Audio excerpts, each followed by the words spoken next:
Vuoden 2026 alussa on hyvä pysähtyä katsomaan, mitä Suomen ammattimaisessa kiinteistösijoitusmarkkinassa tapahtui viime vuonna, ja suunnataan katse tämän vuoden kehitykseen. Vuonna 2025 Suomen kiinteistömarkkinassa alkoi uusi sykli, elpyminen. Odotamme, että tänä vuonna markkina jatkaa samaa tarinaa ja positiivinen kehitys jatkuu. 2 hiljaisen vuoden jälkeen Suomen kiinteistömarkkina siirtyi vihdoin muun Euroopan mukana elpymisvaiheeseen. Transaktiovolyymi nousi 4,6 miljardiin euroon yli kaksinkertaiseksi vuodesta 2024 ja kauppojen määrä kasvoi yli 50% yli 210 transaktioon. Transaktiovolyymi ja diilien määrä ovat vielä pitkän ajan keskiarvon alapuolella, mutta me uskomme, että tähän päästään kuluvan vuoden sisällä.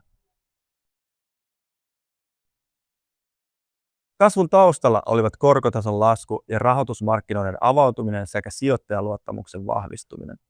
Erityisesti kansainvälinen pääoma palasi Suomeen. Ulkomaisten sijoittajien osuus nousi jälleen yli 50%. Markkinaan tuli sekä uusia että palaavia sijoittajia Pohjoismaista, Euroopasta ja Yhdysvalloista. Samalla monet suuret kotimaiset sijoittajat pysyivät vielä varovaisina. Markkinan vakiintumisesta kertoo kuitenkin selvästi se, että suuri suomalainen kiinteistösijoittaja OP avaa jälleen rahastonsa merkinnät ja lunastukset. Sijoitukset kohdistuivat erityisesti yhteiskuntakiinteistöihin, liiketiloihin ja logistiikkaan. Asuntotransaktiot piristyivät volyymin osalta selvästi, vaikka transaktioiden määrä oli vielä matala. Toimistomarkkina odottaa yhä laajempaa käännettä. Hotellisektori puolestaan on aktivoitunut usean vuoden tauon jälkeen vahvasti. Sijoittajan luottamus Euroopan kiinteistömarkkinoihin on vahvistunut ja Suomi kuuluu jälleen kansainvälisten sijoittajien kohdemarkkinoihin. Globaalisti kiinteistövaran hankinta on kasvanut ja pääomavirtoja suuntautuu Pohjoismaihin.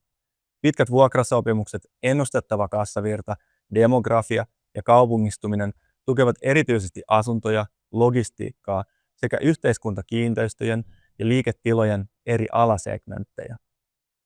Korkoympäristön odotetaan pysyvän suhteellisen vakaana. Talouskasvu Suomessa on vielä maltillista ja työllisyys paranee hitaasti, mutta kasvun ajurit vahvistuvat ja rahoitusolosuhteet tukevat markkinan kehitystä. Lyhyen aikavälin epävarmuutta tuo jälleen Yhdysvaltojen tullipolitiikka, mutta markkinan odotetaan kuitenkin sopeutuvan tähän uuteen normaaliin. Kokonaiskuva on selvä. Kiinteistösijoitusmarkkinan elpyminen jatkuu myös vuonna 2026.